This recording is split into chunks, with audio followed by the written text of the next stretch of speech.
No ha existido nadie como él. Fue el hombre más destacado de su tiempo.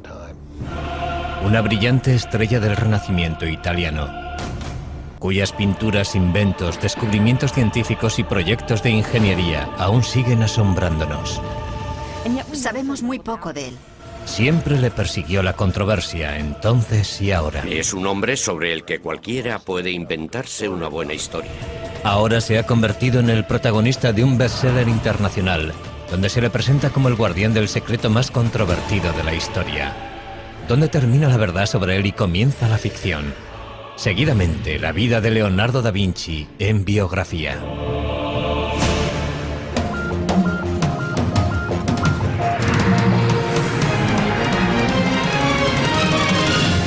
Biografía.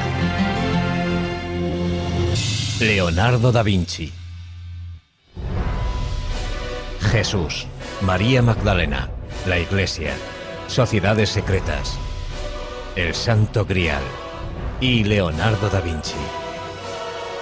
Esos son los ingredientes principales del Código da Vinci, el multimillonario éxito de ventas escrito por Dan Brown que ha despertado una gran controversia.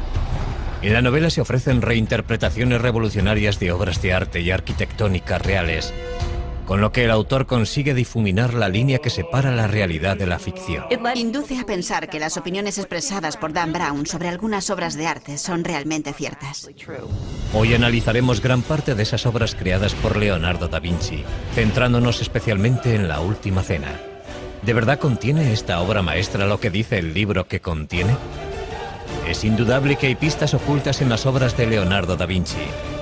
Pistas que nos ayudan a saber quién era, en qué creía y por qué continúa siendo una de las mentes más fascinantes que ha conocido el mundo.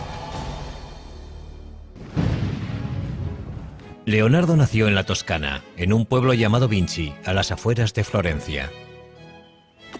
Cuando nació Leonardo, Florencia era el centro del centro de Europa. En todos los sentidos. Era sin duda el centro artístico y también el centro cultural de Europa. Pero Leonardo da Vinci nace en unas circunstancias complicadas. Es hijo ilegítimo de Caterina, hija de un campesino empobrecido, y Serpiero, maduro y respetado notario perteneciente a una respetada familia. Los padres biológicos de Leonardo no se casan entre ellos, pero sí por separado, presumiblemente con gente de su propia clase. Caterina pronto tiene 5 hijos más con su marido. Leonardo crece con su padre, Serpiero, y con sus madrastras. Leonardo fue hijo único hasta los 25 años. Durante sus 2 primeros matrimonios, su padre no tuvo heredero porque no sobrevivió ninguno de sus hijos. De haber sido hijo legítimo, Leonardo hubiera heredado tanto las tierras como la profesión de su padre. Pero como es ilegítimo, no recibirá nada. Como era hijo ilegítimo, no podía convertirse en notario. Por consiguiente, tuvieron que encauzarle hacia otra actividad. Obviamente saltaba a la vista que era un chico con mucho talento. Sabía dibujar muy bien. Sabía construir cosas. Es probable que fuera ambidiestro. Así que cuando vieron que le interesaba el arte, le animaron a que siguiera por ese camino, puesto que no había ninguna otra alternativa. Leonardo pronto se siente fascinado por la naturaleza. El agua, las plantas, los árboles, los animales, todo despierta su curiosidad. Años más tarde, Leonardo aseguraría que la naturaleza es la mejor maestra. Es más noble imitar las cosas de la naturaleza, que son de hecho imágenes reales, que imitar lo que se dice con palabras, porque las palabras son obra del hombre.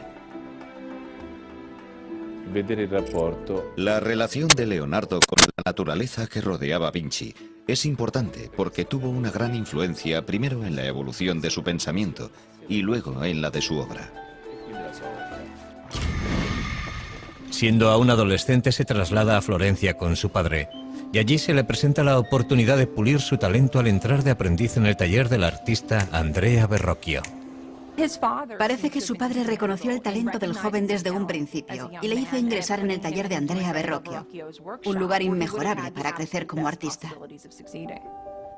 El taller de Verrocchio es una verdadera universidad de arte. El joven Leonardo aprende a dibujar, a pintar, a trabajar el bronce, a crear muebles y a diseñar banderolas para los desfiles. Habilidades todas necesarias para convertirse en artista profesional. Lo que no es explicable es la chispa del genio. ¿Cómo sucedió? No creo que lo sepamos. Son las familias ricas y poderosas de Florencia las que encargan las obras de arte que produce el taller de Verrocchio, sobre todo la familia más importante de la ciudad, los Medici. Siempre desempeñaron un papel principal, encargando ellos mismos las propias obras o facilitando la creación de este ambiente de aprendizaje y orquestando los encargos de obras de arte en colaboración con sus amigos. Leonardo puede ver muchos proyectos excepcionales en el taller de Verrocchio. Una de las cosas más interesantes que hizo, o que al menos observó, fue la colocación de una bola dorada en la cúpula de la Catedral de Florencia. Tenía 5 metros de diámetro y fue un verdadero desafío tecnológico. La bola, 2 toneladas de cobre dorado. Verrocchio crea el mecanismo que la colocará en el sitio elegido, en lo más alto del Duomo. Este logro de la ingeniería causa un gran efecto en el joven Leonardo. Durante el resto de su vida le interesarán tanto los retos técnicos como los artísticos. Hicieron muchas cosas de esas para los Medici, y esas obras fueron importantes para Leonardo porque, además de conocer los rudimentos de muchas técnicas, le sirvieron para establecer contactos que le servirían para entrar al servicio de los Medici. Con 20 años, Leonardo completa su aprendizaje con Verrocchio y se registra en el Sindicato de Pintores de la ciudad. Un paso necesario para convertirse en artista profesional. En el taller de Verrocchio completa su primera obra importante. Le encargan pintar un ángel en la obra de Verrocchio, el Bautismo de Cristo, y es la contribución de Leonardo la que más destaca del cuadro. Por primera vez en la historia de la pintura, Leonardo representa una figura que se gira hacia el espectador. Eso fue una especie de revolución en la historia del arte, porque hasta ese momento todas las figuras, todas las personas se representaban frontalmente, de forma muy estática, arcaica y medieval. Y ese gesto introdujo el movimiento en las figuras. Llega Leonardo, pinta la cabeza del ángel en el Bautismo de Cristo y Verrocchio dice: «Oh Dios, aquí hay alguien que sabe pintar mejor que yo». Cuenta la leyenda que Verrocchio no quiso volver a tocar los pinceles, indignado porque un muchacho supiera más que él. Hay algo de verdad en eso. Lo que indudablemente es cierto es que Leonardo superó a su maestro muy joven.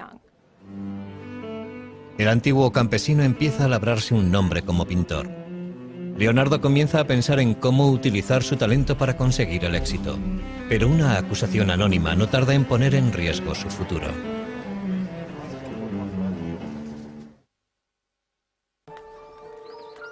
Leonardo da Vinci tiene ahora 24 años y ya ha pasado de ser considerado el hijo ilegítimo de un notario a convertirse en un artista legítimo. Es un prometedor artista florentino a la altura de Botticelli, Ghirlandaio y Rafael. Leonardo ya ha terminado varios cuadros notables, entre ellos la Anunciación y el retrato de Ginebra da Vinci. Ha aprendido mucho en el taller de Andrea Verrocchio. Sus ideas y su técnica están evolucionando, pero la competencia es feroz. Existió una gran competencia entre pintores en la Florencia de 1470 y 1480. Sin embargo, Leonardo cobró ventaja porque ya había tenido contactos con los Medici. Leonardo demostraría tener un talento especial para cultivar esos contactos, algo que le resultaría muy beneficioso a lo largo de su vida. También empieza a anotar por escrito su explosión de ideas en varios cuadernos.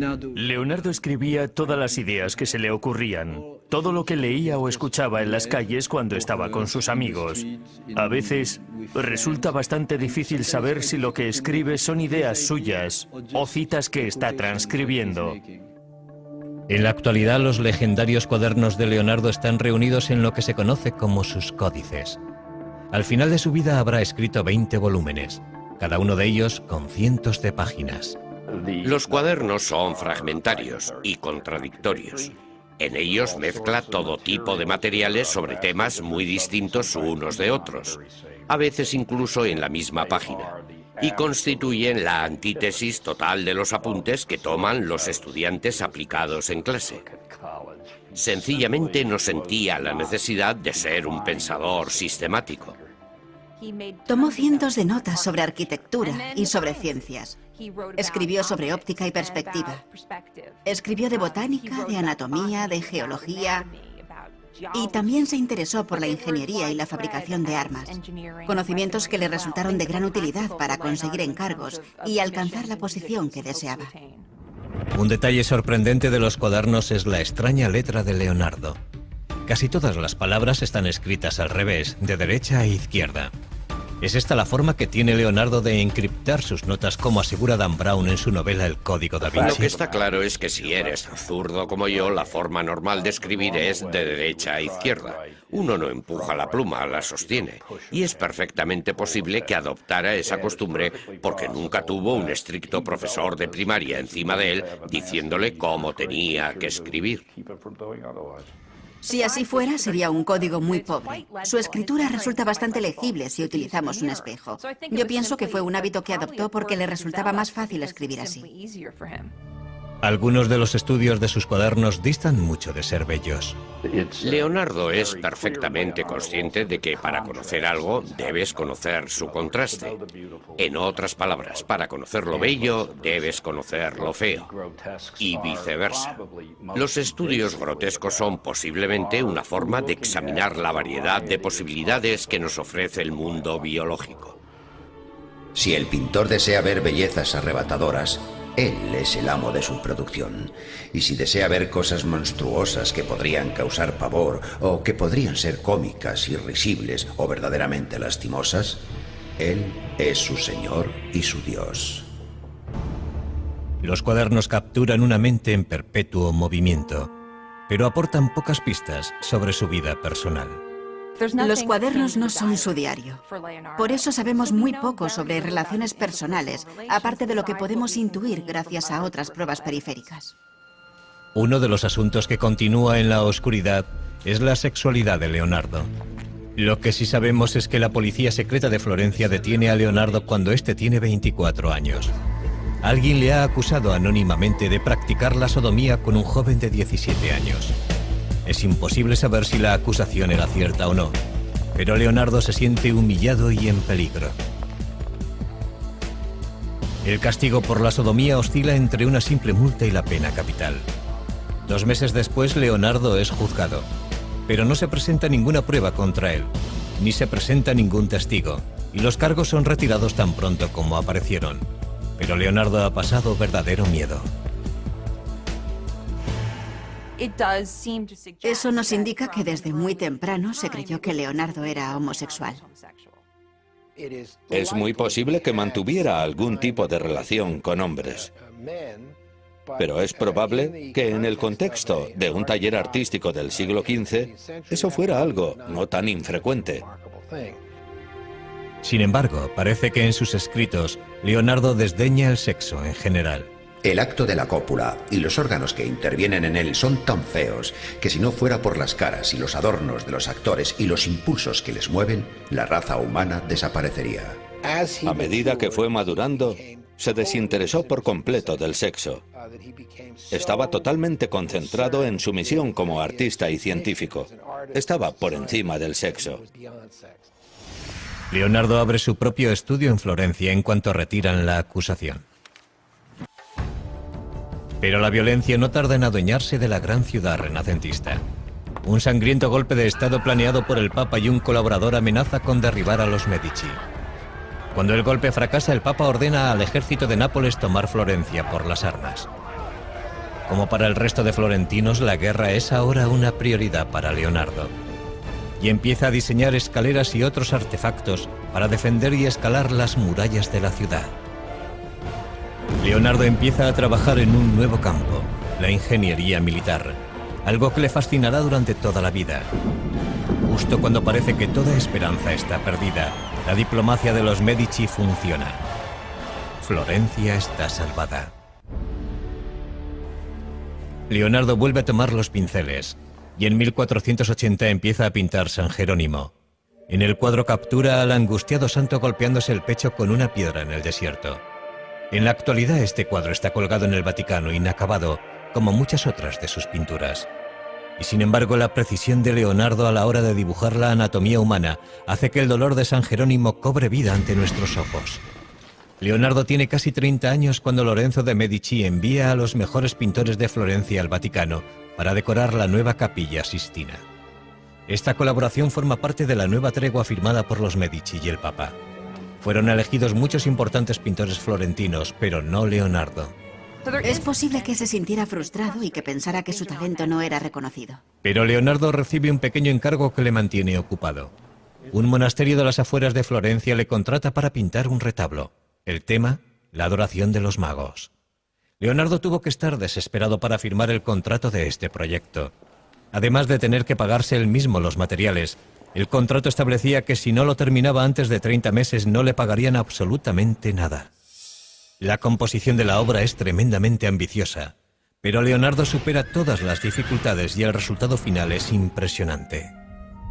Es una revolución artística. Uno percibe que Leonardo está inventando un nuevo arte. Es probable que fuera demasiado nuevo incluso para él, y que por eso lo dejara sin terminar. Y sin embargo, es posiblemente la primera pintura realmente moderna de la historia. La estructura triangular del grupo que está en primer plano se convierte en un principio indiscutible del arte del Renacimiento. También destaca su énfasis en la diversidad. El viejo, el joven, el calvo, el barbado. Y la idea que anota más tarde en sus cuadernos de que hay que pintar la figura humana de los huesos hacia afuera. Si nos fijamos en la parte derecha de la pintura, vemos a un hombre anciano, pero uno juraría que es una calavera. En uno de los extremos del retablo vemos a un joven con la cabeza vuelta hacia el exterior. Se cree que es un autorretrato de un Leonardo de 29 años. Leonardo dedica muchísimo tiempo al retablo y sin embargo no consigue terminar la adoración de los magos. En el Código da Vinci, que después de todo es una obra de ficción, Dan Brown habla de la adoración de los magos, insinuando que se ha producido un gran descubrimiento bajo cientos de años de pintura. La realidad es un poco diferente. Lo cierto es que hace varios años retiraron la obra de donde estaba con la intención de restaurar la pintura. Y por lo que sabemos no se encontró ninguna modificación ni nada subversivo debajo de la pintura, aunque sí parece que la obra pudo haber sido retocada con posterioridad a la fecha en la que fue pintada. En la actualidad, la adoración de los magos está expuesta en la Galería Uffizi de Florencia. Sin restaurar y dependiendo de a quién creamos, igual que como la dejó Leonardo. Parece que Leonardo no terminó este cuadro porque le distrajo algo que ocurría fuera de las murallas de Florencia. Algo que pondrá a prueba su habilidad, pero no como pintor. Con la esperanza de olvidar las dificultades de Florencia, Leonardo da Vinci decide trasladarse a Milán. Milán es la más septentrional de las ciudades-estado italianas y por consiguiente vulnerable a invasores extranjeros. A diferencia de Florencia, Milán es un centro de producción de armas y de tecnología militar. Leonardo confía en que aquí se le presenten nuevas oportunidades. Pero antes debe entablar relaciones con el hombre más poderoso de Milán, el duque Ludovico Sforza, el Moro. Leonardo llegó a Milán con poco más de 30 años. Abandonó Florencia porque se sentía bastante infeliz allí, pero también porque se entera de que Ludovico el Moro quería construir una gran estatua para honrar la memoria de su padre. Leonardo le escribe una atrevida carta al duque ofreciéndole sus servicios, no solo como pintor, sino como ingeniero militar. Haciendo gala de un descaro increíble, Leonardo asegura que es capaz de hacerlo todo. Principalmente el duque necesitaba fabricar pertrechos militares, armas ofensivas y defensivas. Y Leonardo le dice que él es el hombre que necesita. Y lo que resulta muy interesante es que en medio de la carta empieza a hablar en futuro. Y le deja caer que todavía no ha hecho nada de lo que dice que puede hacer. Pero eso nos demuestra que Leonardo sabía cómo promocionarse. Y al final de la carta le dice, por cierto, también puedo crear arte. Puedo hacer el monumento ecuestre en recuerdo de vuestro padre. En su carta, Leonardo propone diseños de fortalezas y técnicas para la fabricación de cañones y máquinas para sitiar ciudades. Uno de sus conceptos se adelanta cientos de años a su tiempo. Inspirado en el caparazón de las tortugas, Leonardo diseña el antecedente del tanque moderno. Su exterior está hecho con planchas de metal inclinadas para desviar el fuego enemigo. Unas pequeñas troneras permiten a los hombres que están dentro abrir fuego a su vez. La verdadera innovación es su forma de moverse. Un sistema de manivelas y poleas giradas por hombres o caballos pone en funcionamiento sus 4 ruedas. Pero si el tanque hubiera sido construido tal y como estaba diseñado, las ruedas habrían girado en direcciones opuestas y el tanque no se habría movido de su sitio. ¿Un error de aficionado cometido por Leonardo? ¿O un error intencionado para impedir que otros le robaran la idea? Nunca lo sabremos. Entre el resto de sus diseños militares destacan salvajes máquinas de muerte pensadas para diezmar las filas enemigas. Pero no son armas prácticas, sino armas de terror. El duque se fija en Leonardo, pero su primer encargo oficial no es un contrato de defensa. Ludovico Sforza quiere que Leonardo haga un retrato de su amante, Cecilia Gallerani. No era eso a lo que había ido Leonardo a Milán, pero la proximidad al poder suele acabar dando sus frutos. Leonardo encajó muy bien en la corte de Milán. Se sentía cómodo en el ambiente cortesano de la ciudad. El cuadro de Leonardo captura la luminosa belleza de la joven amante del duque. El armiño que lleva en brazos es un chiste visual de Leonardo basado en el apellido de Cecilia, que suena como la palabra griega para designar al armiño. Pero la testarudez de Leonardo frustra a otros clientes. Le contratan para crear un retablo basado en la Inmaculada Concepción, empleando una imaginería y unos colores específicos, pero lo que hace es dar rienda suelta a su imaginación. Jamás se había visto nada parecido en la pintura italiana. Nos encontramos con una pintura extraña, con un esquema compositivo triangular. La Virgen y el niño bendiciendo a San Juan arrodillado, y una extraña esfinge, una especie de ángel.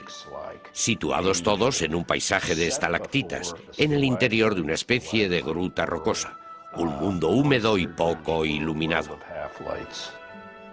La Virgen de las Rocas es una imagen perturbadora, muy distinta de lo que se suponía que debía entregar. Y Leonardo no la termina, al menos no entonces. Tras varios años de trabajo, Leonardo se gana finalmente el favor de Ludovico Sforza, que le nombra ingeniero de la corte. Es responsable de prácticamente todo, desde diseñar las tuberías del palacio, a crear los trajes para los espectáculos que se celebran en la corte. Incluso diseña un plan para fabricar un escenario giratorio. Leonardo fue muy feliz en Milán. Ludovico el Moro le permitió hacer casi todo lo que quería. La suya fue una posición muy cómoda. El castillo del duque es ya una fortaleza prácticamente inexpugnable, pero Leonardo crea diseños para reforzarlo. La amenaza siempre presente de la guerra estimula la imaginación de Leonardo. Diseña un puente que puede derrumbarse al paso del enemigo, una ametralladora primitiva, incluso un lanzallamas. Finalmente, Ludovico Sforza concede a Leonardo el premio que tanto ansiaba. Le encarga la creación de una estatua enorme del padre del duque montando un semental. Leonardo empieza a tomar apuntes del natural. Leonardo siente fascinación por los caballos. Dibuja caballos por todas partes. Primero quiso hacer un caballo alzado sobre las patas traseras. Luego optó por un caballo que va al paso, puesto que desde el punto de vista de la estática era lo que podía conseguir. Sforza quiere que sea el mayor monumento ecuestre de la historia del arte. Basándonos en los bocetos que han quedado, parece que Leonardo quería hacer el caballo sin jinete. Un caballo de entre 6 y 7 metros de altura. Los desafíos técnicos son apabullantes. Leonardo crea incontables modelos pequeños en arcilla de la estatua antes de decidir cómo vaciar la versión final, para lo que se necesitarán 60 toneladas de bronce. En estos momentos, Leonardo tiene ya un nuevo taller en Milán y cuenta con un ayudante. Se llama Giacomo, pero Leonardo prefiere llamarle Salai, pequeño diablo. Salai ingresa en el taller con apenas 10 años, en 1490, y permanece junto a Leonardo durante toda su vida. Es evidente que existe un vínculo personal entre ambos. La relación no era únicamente laboral, pero desconocemos la naturaleza exacta de esa relación. Salai está junto a su maestro en uno de los días más importantes de su vida. Ludovico Sforza prepara una elaborada celebración familiar para presentar el modelo en arcilla a escala real del caballo de su padre. Pero antes de que pueda fundirse el bronce para la escultura, el ejército francés amenaza con invadir Milán, sacudiendo los cimientos de la dinastía Sforza. Las tropas de Sforza no son rival para el bien pertrechado ejército francés. No les queda más remedio que utilizar el bronce destinado al caballo de Sforza para fundir cañones.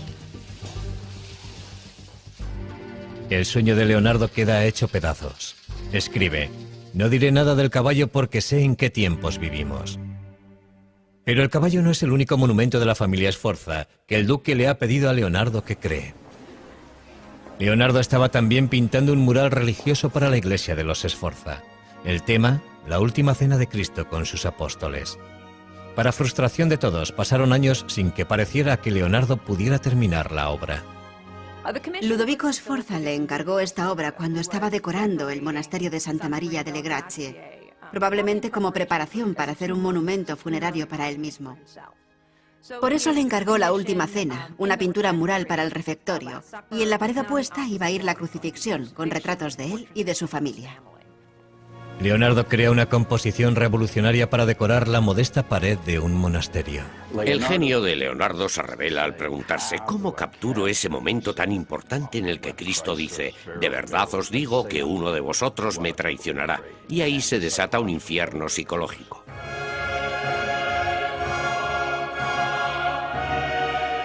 Leonardo emplea los gestos y rostros de los apóstoles para traicionar sus emociones. Leonardo intentó representar las figuras de una forma muy natural, muy humana. Quiso representarlas en acciones y actitudes que mostraran los movimientos internos de la mente. En vez de ponerlos a todos en fila, que era básicamente lo que se había hecho en los 100 años anteriores, Leonardo dividió a las 13 figuras en 5 grupos. 4 grupos de 3 personas para los 12 apóstoles y Cristo aislado, formando un grupo separado. Y eso constituyó una innovación muy destacada. Pero algunas de las ideas de Leonardo para la pintura son demasiado revolucionarias. Se le acusa de haber empleado una técnica demasiado pobre en la ejecución de la última cena. Y es probable que eso no sea del todo cierto. La pintura resultó muy dañada debido a la humedad subterránea que se filtró en las paredes, y eso es algo que casi nadie puede controlar.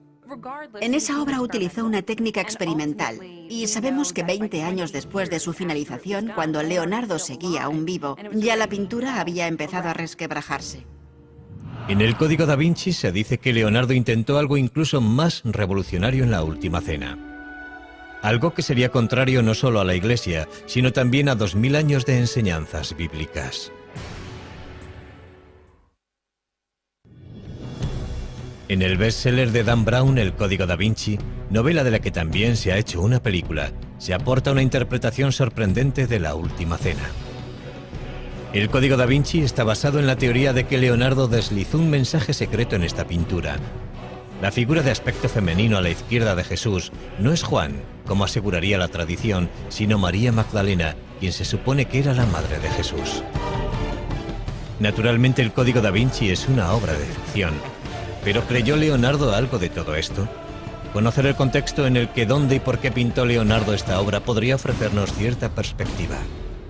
Esta obra fue un encargo del duque de Milán para el refectorio, el comedor de un monasterio. Y el público que iba a verla estaba compuesto por los religiosos que se sentaban allí a comer. No era el lugar apropiado para deslizar un mensaje secreto.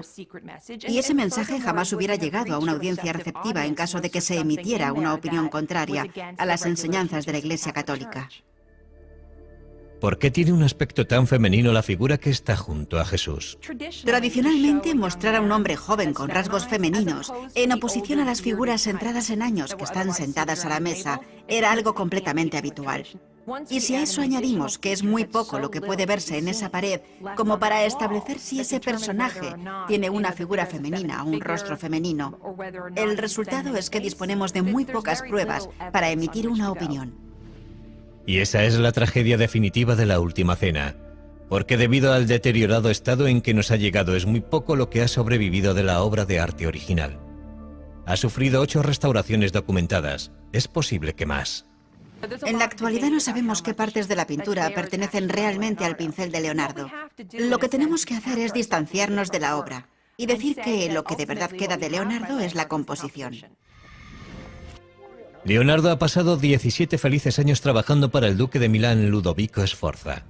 Pero ahora la dinastía Sforza tiene que rendirse ante el empuje del ejército francés. y el gigantesco modelo en arcilla para el caballo de Sforza recibe un final trágico. La historia nos cuenta que los arqueros franceses que invadieron Milán utilizaron el modelo en arcilla del caballo como diana, y ese fue el final del caballo. Leonardo está sin trabajo. Con 47 años sale de Milán junto a Salai, su aprendiz, abandonando sus principales obras, El caballo destrozado y La última cena. Debe buscarse un nuevo mecenas y una nueva casa. Le ofrece varias ideas al duque de Venecia, entre ellas un traje de buzo y un sistema de respiración para la guerra submarina. Como muchas otras veces, Leonardo se ha adelantado cientos de años a su tiempo. Pero es otro concepto el que de verdad le fascina: encontrar la forma de hacer volar al hombre. Dedica horas a observar a los pájaros en un intento de descifrar las claves de su vuelo. El pájaro es un instrumento que funciona de acuerdo a unas leyes matemáticas, y el hombre tiene el poder de reproducir un instrumento como este con todo su movimiento. No sé si se han fijado alguna vez en un pájaro volando, pero es imposible explicar la forma en la que se mueven sus alas, por ejemplo. Leonardo sí podía hacerlo. Él entendía la forma en la que se movían las alas y las dibujaba al mismo tiempo. Leonardo diseña inventos que imitan el vuelo de las aves, y puede que llegara a atar alas a sus ayudantes para que intentaran volar. Pero descubrir la forma de volar es el mayor reto al que se enfrenta Leonardo. Uno de sus diseños de avión más famosos es el tornillo aéreo, también conocido como el helicóptero de Leonardo. Tenía más de 4,5 metros de ancho y 4 hombres hacían girar unas manivelas para crear la fuerza propulsora. Su enorme peso garantizaba la imposibilidad de que funcionara, pero sirvió para hacerle pensar a Leonardo. Posteriormente experimentó con un ala articulada. El resultado es un diseño conocido como el ornicóptero de Leonardo, que bate las alas para conseguir volar. Empieza pensando que quizá podamos batir las alas, y llega a la conclusión de que eso no es posible. Estudia a los pájaros, pero sobre todo estudia a los murciélagos, y todo eso le conduce a la idea de volar planeando.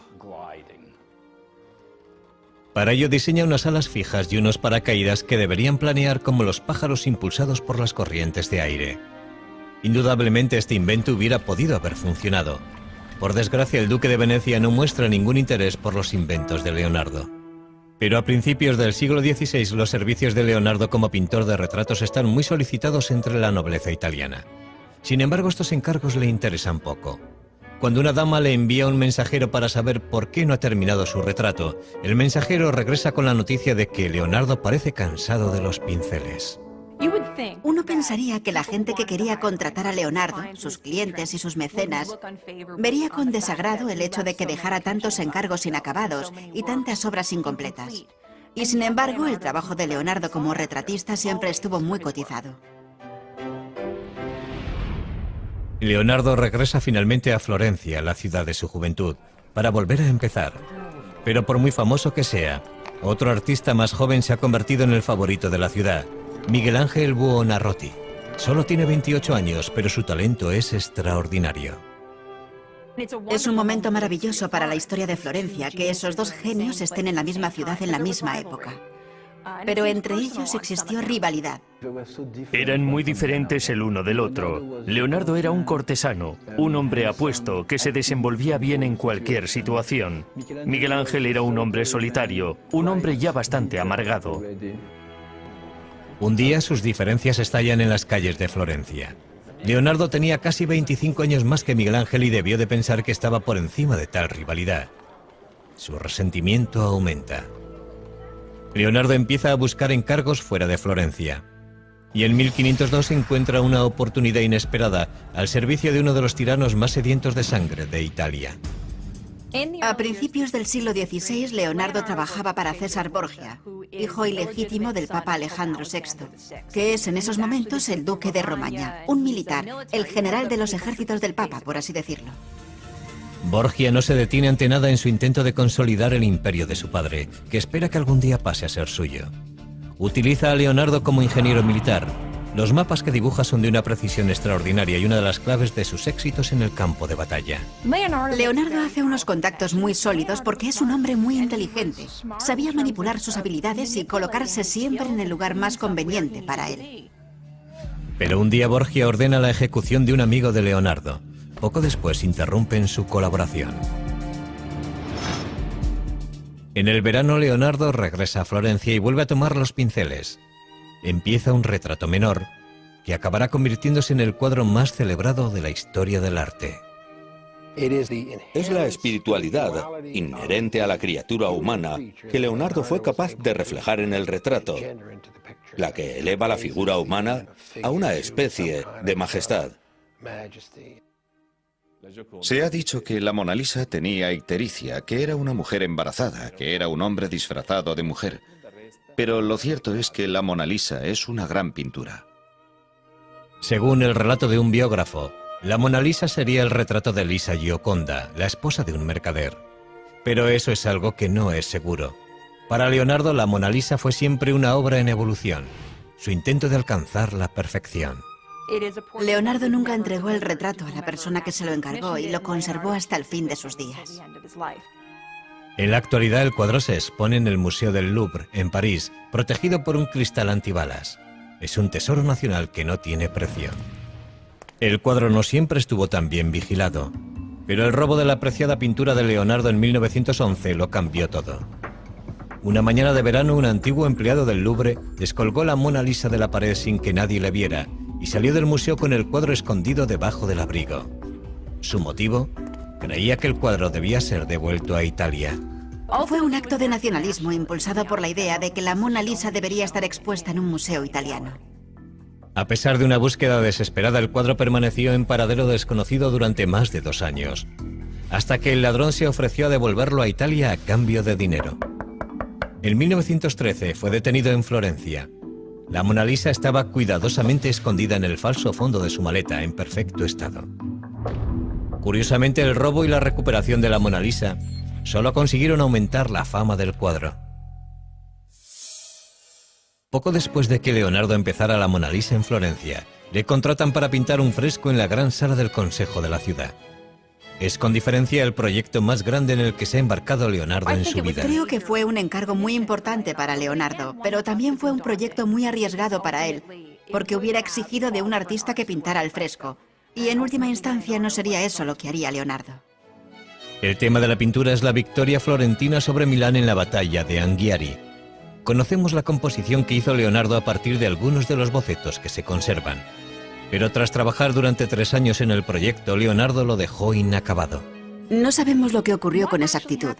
Sabemos que la pintura no se adhirió a la pared y que intentó utilizar una técnica experimental. O puede que el motivo por el que no lo terminara tuviera algo que ver con el artista a quien se le encargó el fresco que ocuparía la pared opuesta, el principal rival de Leonardo, Miguel Ángel. Florencia era demasiado pequeña para los dos. Era o uno u otro. No podían trabajar al mismo tiempo en la misma ciudad. Leonardo acaricia la idea de volver a abandonar Florencia, pero no antes de empezar un nuevo campo de estudio. Parece ser que al Papa no le gustaba que Leonardo se dedicara a hacer disecciones. Era ilegal y, sin embargo, lo hacía.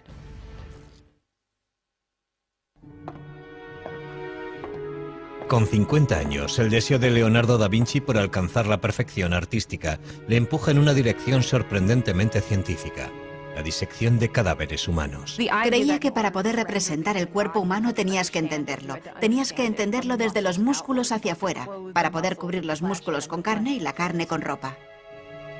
Leonardo nunca fue un hombre religioso y no tiene reparo en sajar la carne muerta para poder dibujar de forma sistemática todos los detalles del cuerpo humano.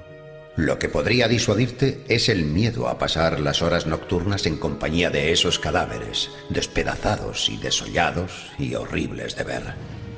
Finalmente, la curiosidad le empuja al lecho de muerte de un hombre de 100 años. Leonardo espera pacientemente a que muera el hombre para poder investigar la causa de su muerte. El resultado de su autopsia es el primer caso documentado de arteriosclerosis de la historia, endurecimiento de las arterias. Leonardo llega a esta conclusión tras comparar el sistema circulatorio del viejo con el de un niño. Sus estudios anatómicos son sorprendentemente precisos. Pero lo que para Leonardo es ciencia, para otros resulta macabro. Conseguir cadáveres es un problema constante. Años más tarde, las autoridades de la Iglesia se enteran de estas autopsias y creen que ha ido demasiado lejos. el Papa pone fin a sus disecciones de una vez por todas. Finalmente, una pintura del pasado de Leonardo le lleva de nuevo a Milán. Después de más de 20 años le piden que vuelva para terminar La Virgen de las Rocas y supervisar la realización de una copia. ¿Cuál es el original y cuál es la copia? La versión del Louvre es la primera y se ajusta más al último estilo florentino de Leonardo. Probablemente el cuadro que termina colgado en Milán es la copia. Se pintó alrededor del año 1508 y está expuesto en la National Gallery de Londres. A pesar de su reputación como pintor, a medida que Leonardo envejece, su verdadero legado son sus cuadernos, toda una vida de exploración científica y artística, capturada en miles de hojas de frágil papel. Entre esas páginas se encuentra esta imagen, que se cree que es un autorretrato de un Leonardo ya anciano. Leonardo ha superado ampliamente los 60 años y está cansado. Ha experimentado un cambio tremendo. Por eso, cuando el rey de Francia, gran admirador y coleccionista de la obra de Leonardo, le invita a él y a sus 2 ayudantes a viajar a su corte, Leonardo no deja pasar la oportunidad. El rey está encantado de tener a una mente tan brillante bajo su techo. Era frecuente que el rey llamara a su puerta a cualquier hora del día o de la noche para preguntarle algo.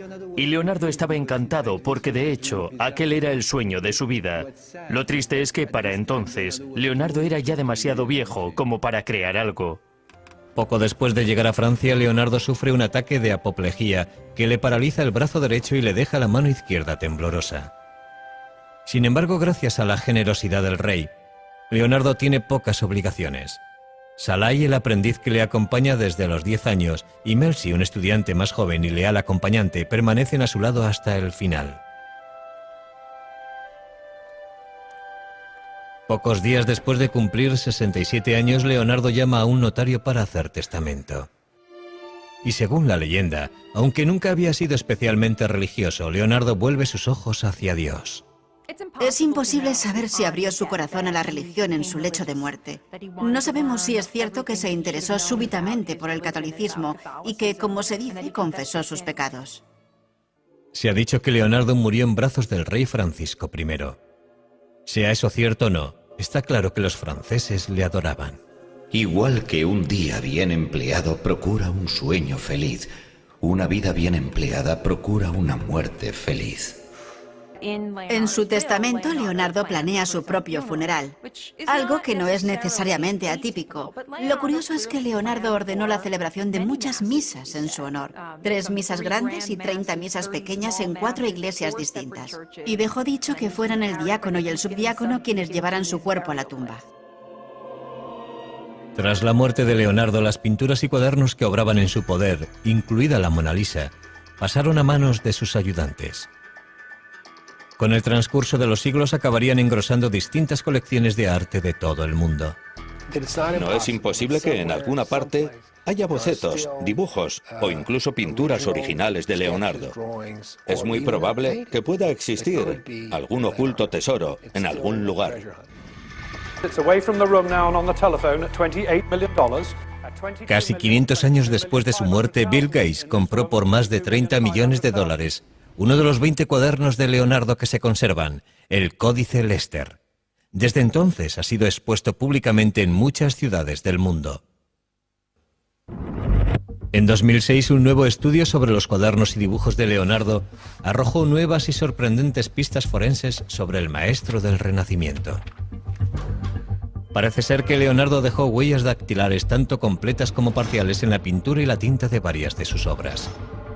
El análisis de esas huellas podría algún día proporcionarnos más detalles sobre la identidad étnica de la madre de Leonardo y sobre el propio Leonardo. ¿Por qué Leonardo y su obra continúan fascinándonos? Desde el Código da Vinci a su escritura inversa, pasando por sus disecciones y sus pinturas misteriosas, Leonardo se nos aparece como un mago negro del Renacimiento. Pero eso está muy lejos de ser verdad. Fue un hombre de un talento excepcional que vivió en una época extraordinaria. Si examinamos la vida de Leonardo, llegaremos a la conclusión de que fue más un científico que un pintor. Pasó más tiempo interesado en la anatomía, la botánica, la óptica y los estudios naturales que pintando cuadros con el pincel en la mano.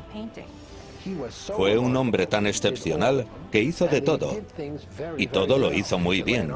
Leonardo fue un hombre de su tiempo.